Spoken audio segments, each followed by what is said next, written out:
Como ustedes saben, hemos venido tratando la primera carta que el apóstol Pablo escribe a la iglesia en Corinto.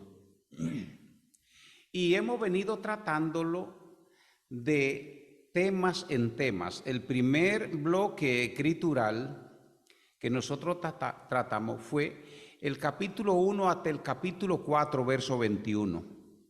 Y allí el tema que tratamos fue la división dentro de la iglesia.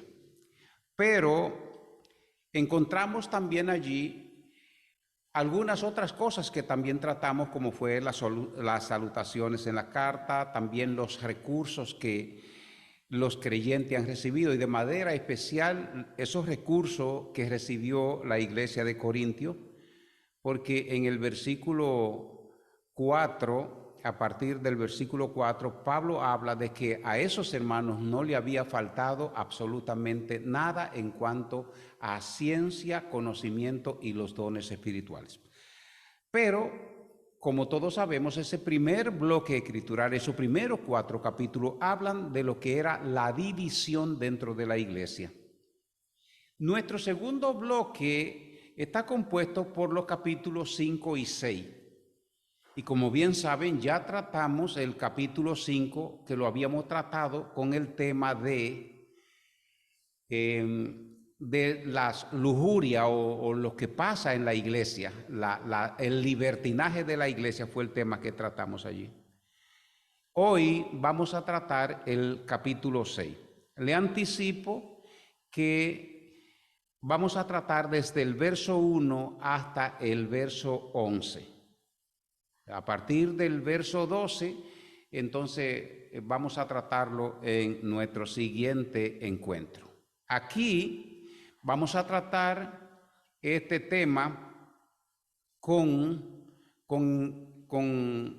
el siguiente, es decir, este capítulo vamos a tratar con un tema muy especial que le voy a dar. Primeramente quiero que abran su Biblia y vayamos a la lectura del texto para esta noche.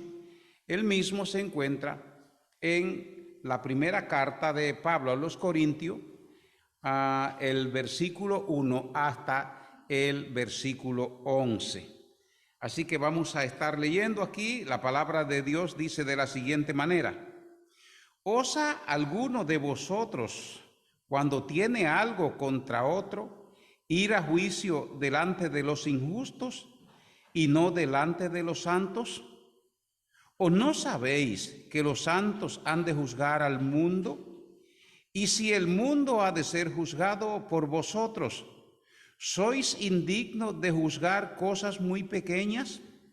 ¿O no sabéis que hemos de juzgar a los ángeles? ¿Cuánto más las cosas de esta vida? Si pues tenéis juicio sobre cosas de esta vida, ¿ponéis para juzgar a los que son de menor estima en la iglesia? Para avergonzaros lo digo, pues que no hay entre vosotros sabio ni aun uno que pueda juzgar entre sus hermanos, sino que el hermano con el hermano pleitea en juicio, y esto ante los incrédulos. Así que, por cierto, ya es ya una falta entre vosotros que tengáis pleito entre vosotros mismos, ¿por qué no sufrís más bien el agravio? ¿Por qué no sufrís más bien el defraudaros? Versículo número 8 dice: pero vosotros cometéis agravio y defraudáis, y esto a los hermanos. ¿No sabéis que los injustos no heredarán el reino de Dios? No erréis, ni los fornicarios, ni los idólatras, ni los adúlteros, ni los afeminados, ni los que se echan con varones, ni los ladrones, ni los avaros, ni los borrachos, ni los maledicientes, ni los estafadores heredarán el reino de Dios. El verso 11 y último dice: Y esto erais algunos de vosotros, mas ya habéis sido lavados, ya habéis sido santificados, ya habéis sido justificados en el nombre del Señor Jesús y por el Espíritu de nuestro Dios. Bien, el Señor continúe añadiendo bendición a su palabra. Como les decía, estimados hermanos, esta parte del capítulo 6 lo vamos a tratar bajo el tema de el litigio entre hermanos en la iglesia, y esto delante de los incrédulos. Ahora, este pasaje trata solamente con los conflictos entre los hermanos, y nada se nos dice a los creyentes de ir a juicio con los incrédulos o con los infieles. Ahora bien, en el análisis que el apóstol Pablo hace de este texto, él va progresando de pregunta en pregunta y de razón en razón para poder llegar a lo que es el principio cristiano, que es realmente el tema que él quiere abordar y que es el que nos interesa. En el versículo 1, el apóstol Pablo plantea la primera pregunta y dice él: ¿osan ustedes acudir a los injustos del mundo y no a los santos? O lo que él dice, traducido de otra forma: ¿cómo se atreven ustedes? Ustedes que son santos, ustedes que son santos de Dios, ir a juicio delante de los injustos del mundo. Ahora bien, cuando Pablo habla así, dice que estas cosas deben de arreglarse dentro de ustedes mismos. Ustedes tienen que arreglarle, porque una de las cosas que el creyente no puede hacer es que no deben de estar disputando ni discutiendo por derecho, pero tampoco por autoridad de este mundo, ni por las cosas, ni por las posesiones de este mundo. Por el contrario, el creyente tiene que estar obrando y tiene que estar ayudando a aquellos que están trabajando con los más necesitados.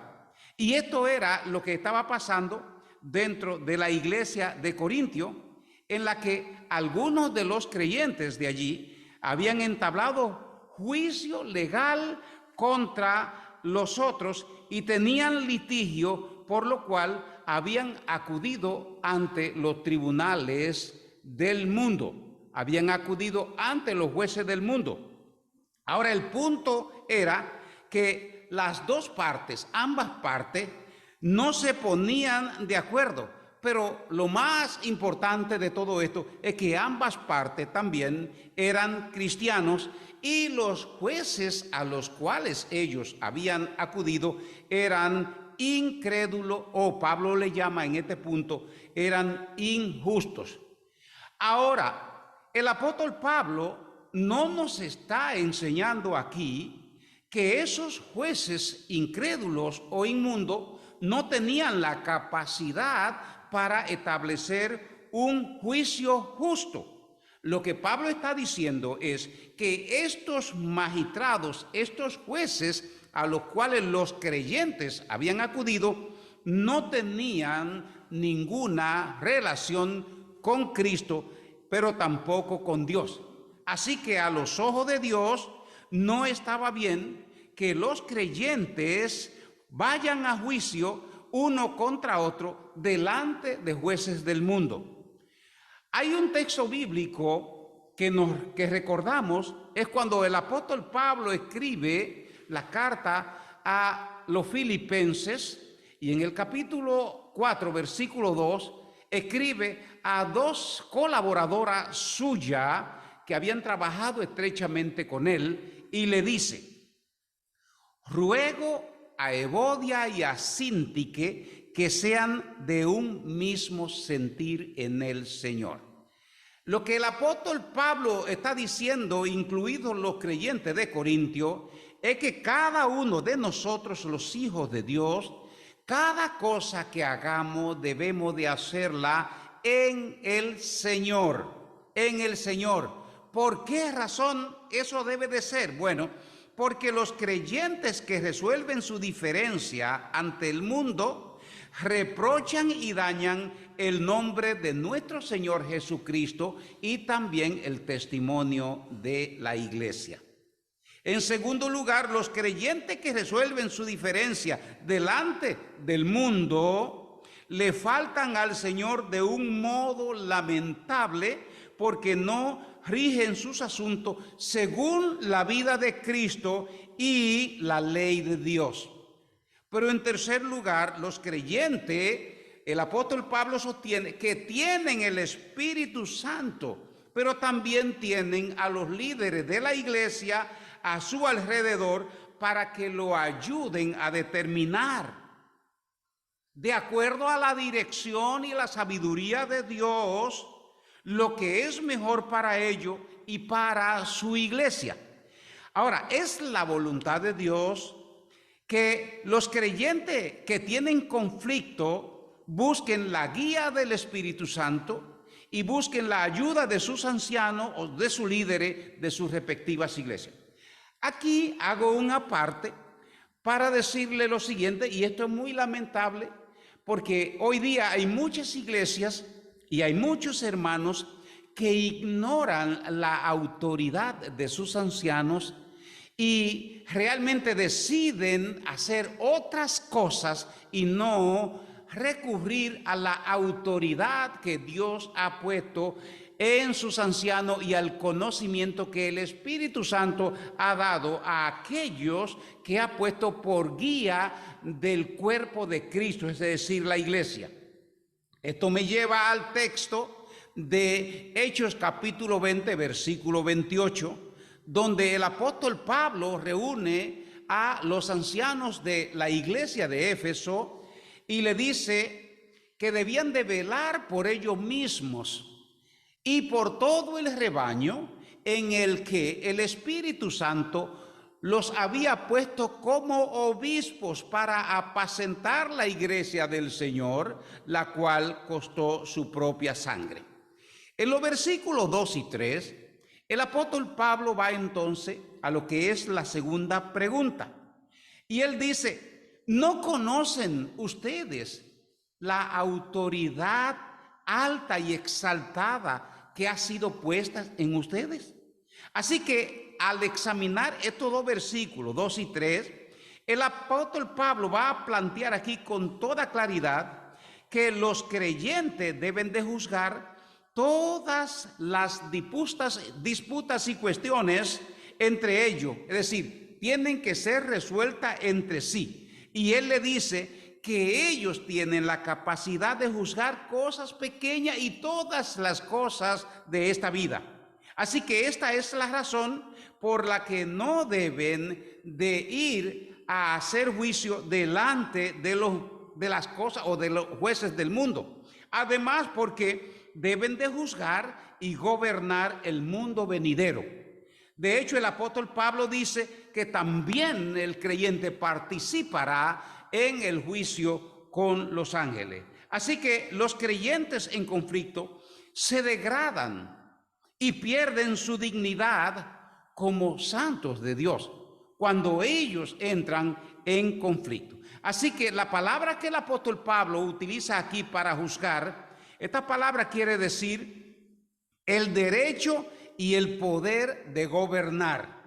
Pero también nos lleva a pensar que esta palabra también tiene un significado de administrar asuntos. Por lo tanto, el creyente está en la obligación y tiene el derecho y el poder de administrar asuntos, especialmente dentro de su iglesia. Mucho más cuando haya conflicto en medio de la congregación. Ahora, la tercera pregunta que el apóstol Pablo va a responder la encontramos en el versículo número 4, donde el apóstol Pablo dice, ¿escogen ustedes como jueces a los incrédulos? Los incrédulos, por naturaleza, no viven según la vida de Cristo, pero tampoco viven según la norma de Dios. Por lo tanto, nos preguntamos cómo entonces los creyentes pueden pararse, cómo el incrédulo puede pararse delante del creyente para juzgar asunto concerniente al Espíritu de Dios. Pero también según la norma y la ley de Dios, no hay poder. Ahora, la pregunta podría hacerse para los creyentes de Corintio. ¿Cuándo se habían apartado estos creyentes de esa posición exaltada a los cuales Dios lo había puesto en Cristo Jesús? Lamentablemente, hoy día hay muchos creyentes dentro de muchas iglesias que se han apartado de esa exaltada posición que Dios le ha puesto en Cristo Jesús. De toda manera, somos justificados en Cristo Jesús, somos exaltados a ser justos delante de Dios por medio de nuestro Señor Jesucristo.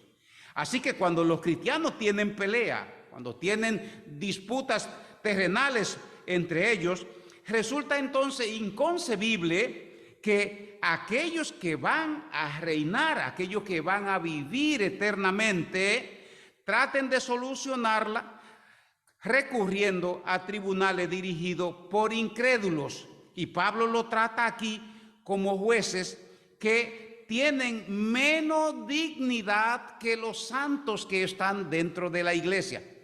Con ello, el apóstol Pablo no estaba retando que los incrédulos en determinado momento podían ejercer justicia, pero dentro de los santos, cuya característica es ser santo y apartado, han sido hechos justos delante de Dios, por lo cual tienen la capacidad de juzgar todas las cosas, dice el apóstol Pablo. En los versículos 5 y 6, el apóstol Pablo pasa a lo que es la cuarta pregunta. Y él dice, ¿no hay ni aún uno sabio en la iglesia? ¿Podía uno hacerse esa pregunta hoy día? ¿No hay algunos entendidos en la iglesia que pueda dar una respuesta adecuada cuando hay conflicto dentro de los hermanos? Pablo en este punto se sentía avergonzado del comportamiento de aquellos creyentes que él había discipulado. Y probablemente se está diciendo a sí mismo que no es así como se ha aprendido a Cristo. Hay un texto en una de sus cartas, como le dice en Gálatas, creo, que dice, vosotros no habéis aprendido así a Cristo. En lo corintio, Pablo podía también hacer ese pronunciamiento. Ustedes no han aprendido esas cosas con el evangelio que yo le he traído. Así que cualquiera que se aparte de la posición exaltada a la que ha sido elevado y se aleje de la sabiduría de Dios, al fin de conseguir consejo de una persona sin prestigio en el gobierno de Dios, Pablo sostiene que esta persona entonces debe de ser avergonzado. La pregunta que nos hacemos aquí es, ¿no hay nadie que pueda juzgar entre los hermanos, dice Pablo, sino que cada uno de ustedes pleitea entre sí? Y el problema mayor, y esto entre los incrédulos. Ahora bien, no hay quien pueda arbitrar, no hay nadie que pueda emitir un juicio sencillo, fiel, cuando estos conflictos se acerquen a la congregación. Ahora, no hay excusa, dice el apóstol Pablo, no hay excusa para que surjan conflictos entre hermanos, como para que los creyentes vayan a juicio uno contra otro. Pero tampoco hay excusa para que los hermanos en conflicto vayan a juicio ante los incrédulos del mundo, como si dentro de la iglesia no hubieran hermanos con la capacidad de resolver los problemas de litigio. Hay un texto bíblico que durante su ministerio terrenal nuestro Señor Jesucristo le dijo en Lucas capítulo 12 y verso 57, dice, ¿y por qué no juzgáis por vosotros mismos lo que es justo. No hay capacidad en nosotros hoy día para juzgar las cosas que son justas y ponerla en orden para que el cuerpo de Cristo marche en paz. Como dice, justificado pues por la fe tenemos paz para con Dios. La iglesia es un lugar de paz y de tranquilidad. Así que la quinta pregunta que el apóstol Pablo presenta es: ¿por qué no ceder? ¿Por qué no sufrir el agravio y la defraudación en lugar de correr el riesgo de agravar y defraudar a un hermano? Aquí la palabra falta que utiliza el apóstol Pablo quiere decir derrota.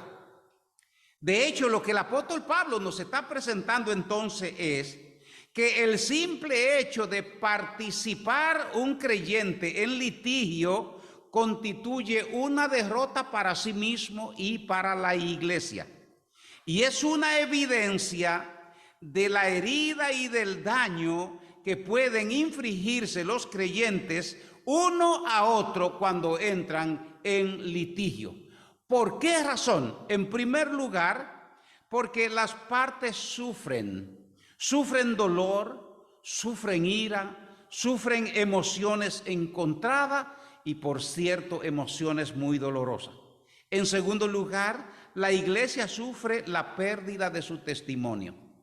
En tercer lugar, los incrédulos, y atención aquí, los incrédulos sufren al ser desalentados por aquellos que profesan paz, amor, gozo, seguridad y sobre todo esperanza.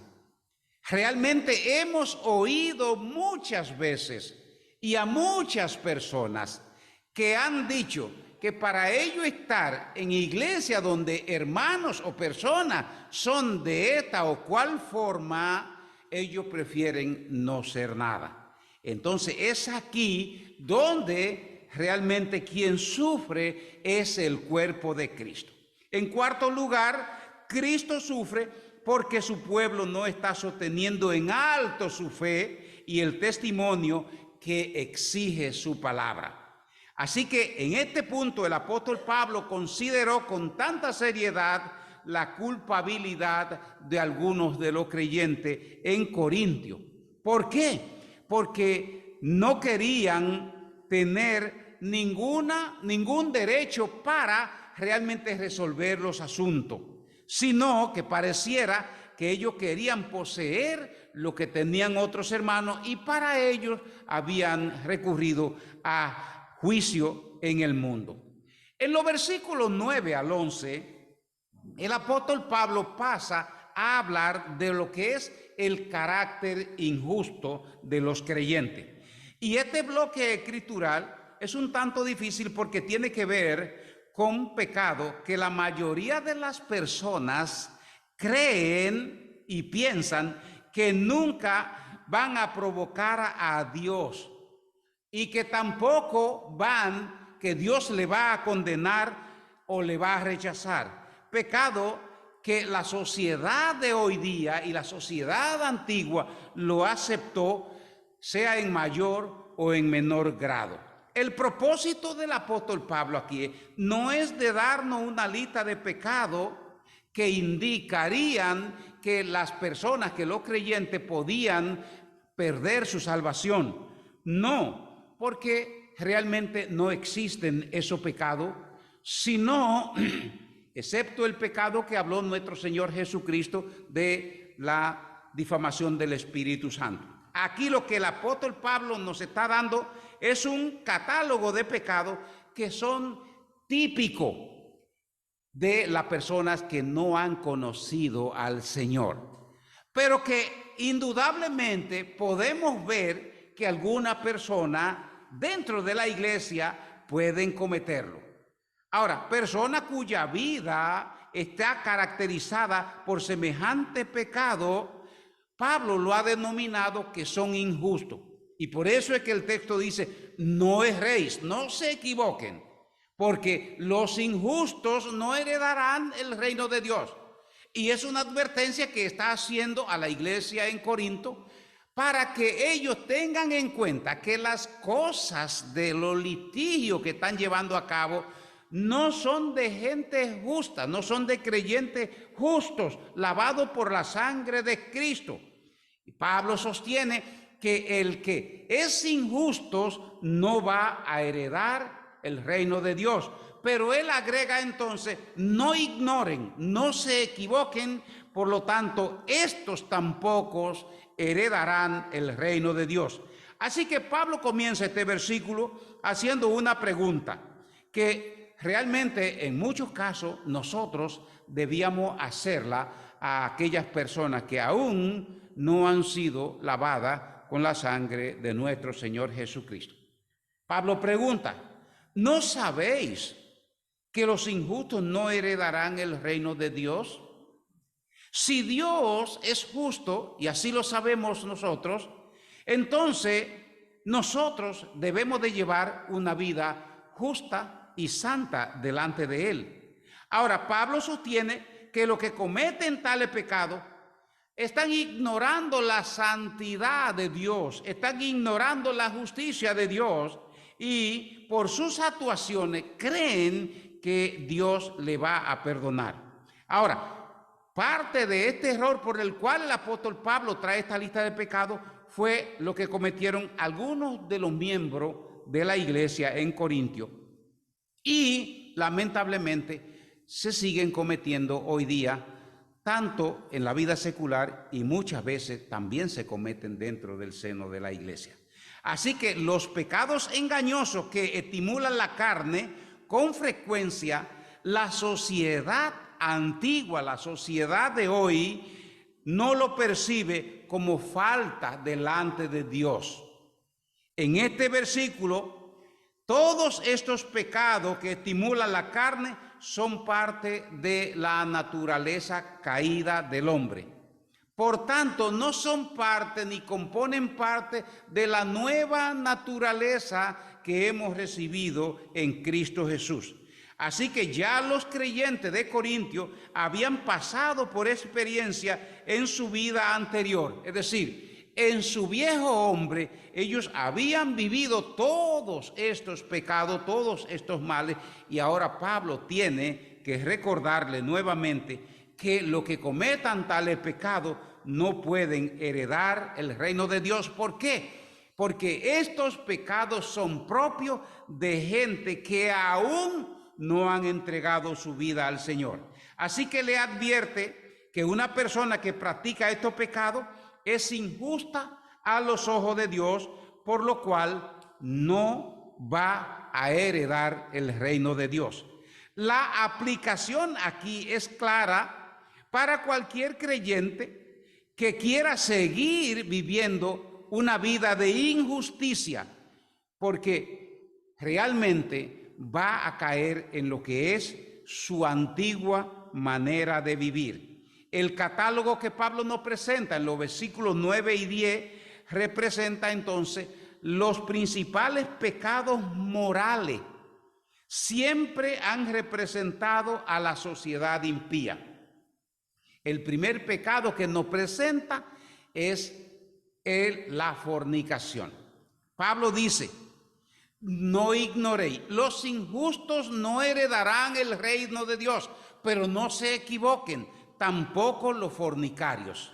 Aquí los fornicarios tiene que ver con la inmoralidad sexual en general.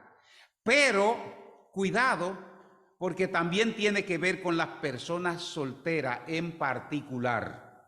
La Biblia lo condena continuamente y este pecado es característico de nuestra sociedad y de nuestro tiempo actual. ¿Por qué? Porque aparece, como si podíamos decir, en alto relieve, tanto en revistas, tanto en películas, tanto en la televisión, como también aparece en la vida cotidiana, como una relación humana simplemente llana.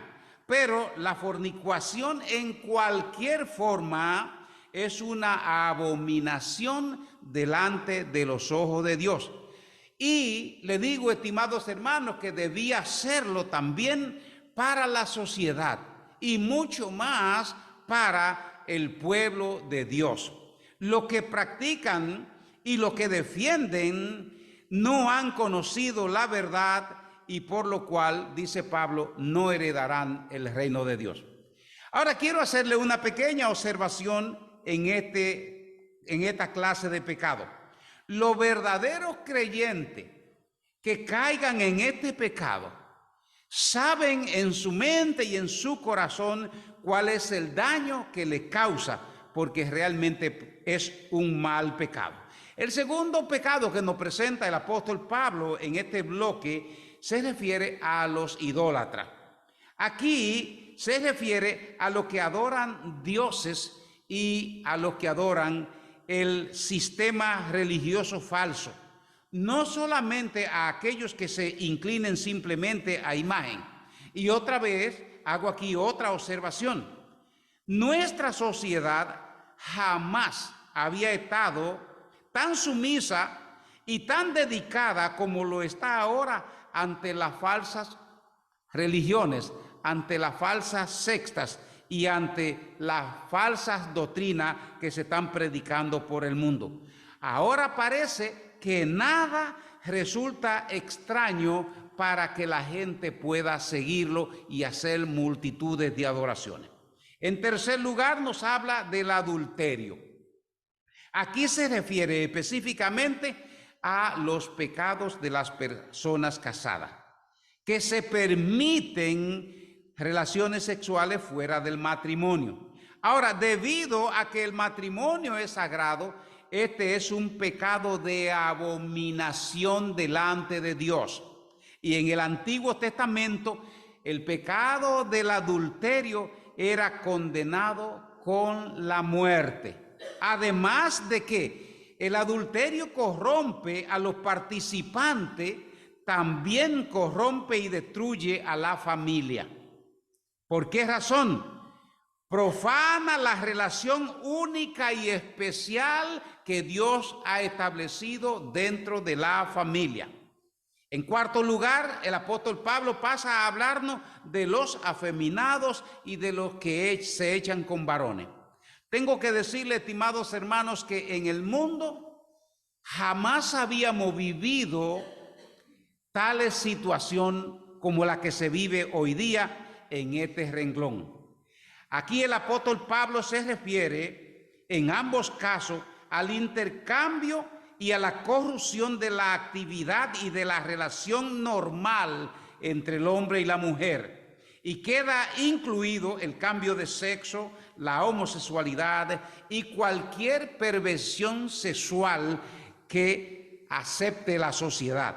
La creación de Dios, es decir, aquellos que fueron hechos a imagen y semejanza de Dios, Génesis 1:27 enseña que fueron hechos varón y hembra, fueron creados. A lo largo de toda la Biblia, la homosexualidad es condenada y nos trae entonces el recuerdo de la destrucción de Sodoma y Gomorra por los pecados de inmoralidad. En el tiempo del apóstol Pablo, la homosexualidad era una costumbre que se estaba llevando a cabo en todo lo que era el país de Grecia, pero también a todo lo largo y ancho de lo que era el Imperio Romano. El cambio de papeles sexuales aún es más grave en nuestro tiempo, cuando lamentablemente prácticamente todas las naciones en su mayoría han aprobado el cambio de género para dar paso a lo que enseña Génesis capítulo 6, versículo 1 en adelante, donde dice que el corazón y el pensamiento del hombre es solo de continuo al mal. Así que así se está haciendo las cosas en el mundo.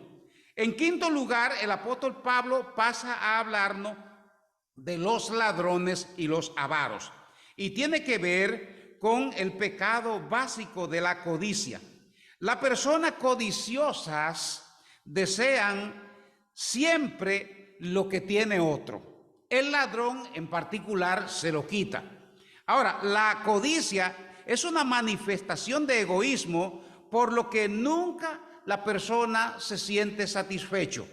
Una persona codiciosa siempre desea más y más. Y aquí también quiero hacer otra observación.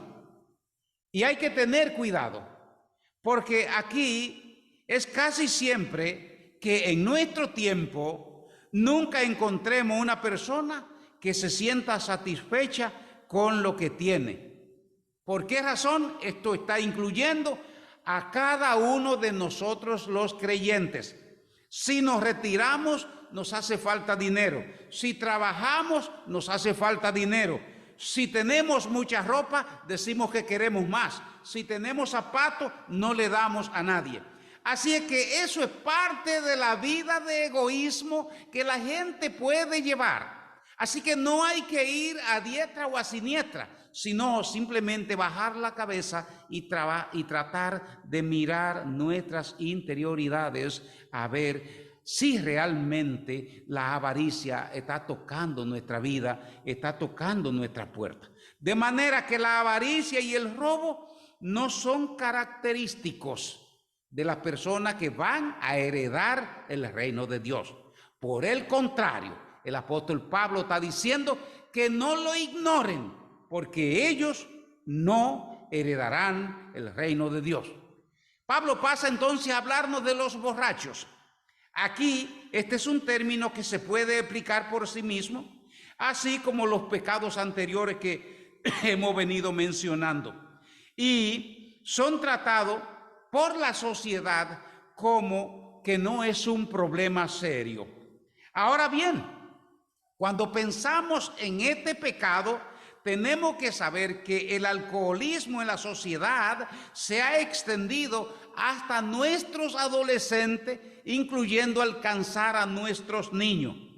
Es incalculable el daño que el alcoholismo causa a los individuos, pero que también causa a la familia, a los hogares, donde hemos visto niños desamparados, hogares destruidos.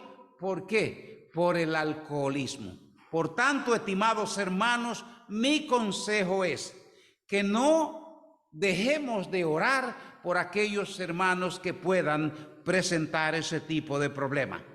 El otro pecado que el apóstol Pablo pasa a darnos es los maledicientes, y son los que destruyen con su lengua. Atención, porque también hay que hacer una observación en este punto, porque dentro de la comunidad cristiana hay muchas personas que se le está yendo demasiado rápido el hablar, y con ello entonces hieren con su palabra. La palabra de Dios no considera que este sea un pecado leve. ¿Por qué razón? Porque este pecado procede del corazón lleno de odio y causa muchísima miseria, causa muchísimo dolor, causa muchísima desesperación en las personas y en la vida que son atacados por este pecado. Hay otro pecado que el apóstol Pablo trata, y es los estafadores. Nosotros le puedo decir, estimados hermanos, antes de continuar, que no estamos ajenos a ninguno de estos males. Así que los estafadores son ladrones que roban de manera indirecta, aprovechándose injustamente de otro con el fin de promover sus propias ganancias económicas. Promueven la extorsión, el desfalco, la mala promoción, que al final no es otra cosa que una estafa. Pablo dice, cuidado, porque esto erais algunos de vosotros en otro tiempo, diciendo que dentro de la iglesia le está llamando la atención para que tengan cuidado de estos males, porque es probable que dentro de las iglesias, tanto en Corintio como en nuestras iglesias, alguno haya pasado por uno de estos males: fornicación, idolatría, adulterio, borrachera, maledicencia y estafadores. Ahora, hay hermanos que jamás han vivido y han sido culpables de estos pecados en particular, pero lo que sí la Biblia nos dice es que de una manera todos nosotros éramos pecadores delante de Dios y que Cristo realmente nos lavó con su sangre. Pero ya algunos habían dejado de ser así, algunos habían vuelto a su antiguo comportamiento, dice el apóstol Pablo. Así que Pablo va a utilizar ahora una palabra, más ya. Y aquí esta palabra la va a usar 3 veces para decir que la vida cristiana es una vida diferente al comportamiento de una vida mundana. Mas ya habéis sido lavado, ya habéis sido santificado, ya habéis sido justificado. Así que la vida mundana que llevábamos antes no nos afectaba porque vivíamos esa vida. Pero lo que sí el apóstol Pablo sostiene es que ahora importa mucho que un creyente vaya a hacer las cosas que ha recibido después de su salvación.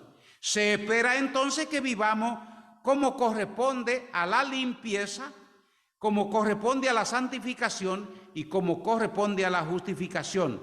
Procurar pureza, santidad y justicia, que es la norma de la vida del creyente.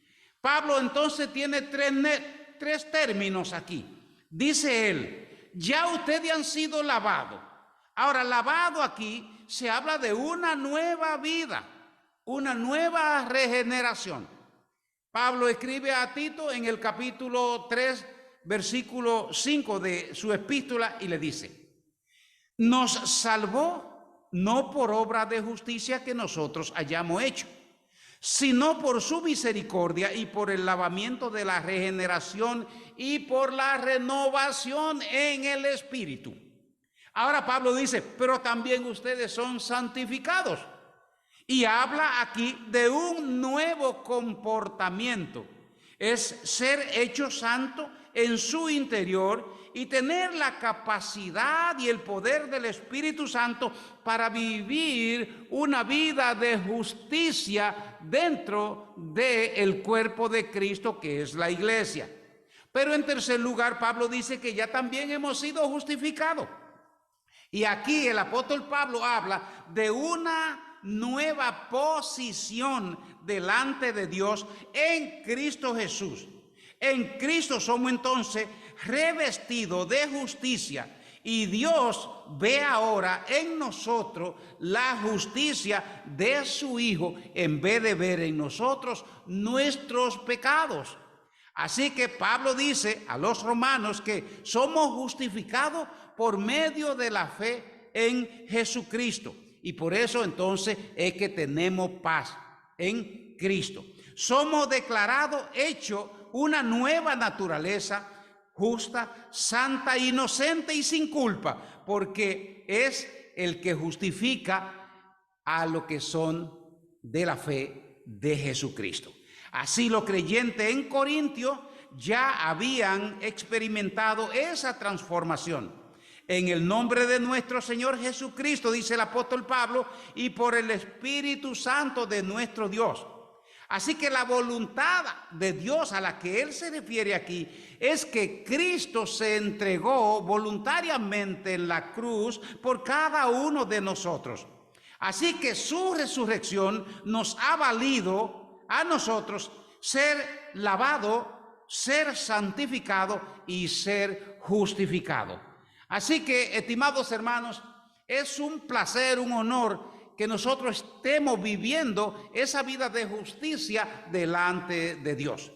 El Señor que le bendiga mucho en esta noche y vamos a continuar con la segunda parte de este capítulo en nuestra siguiente intervención. Que el Señor le bendiga.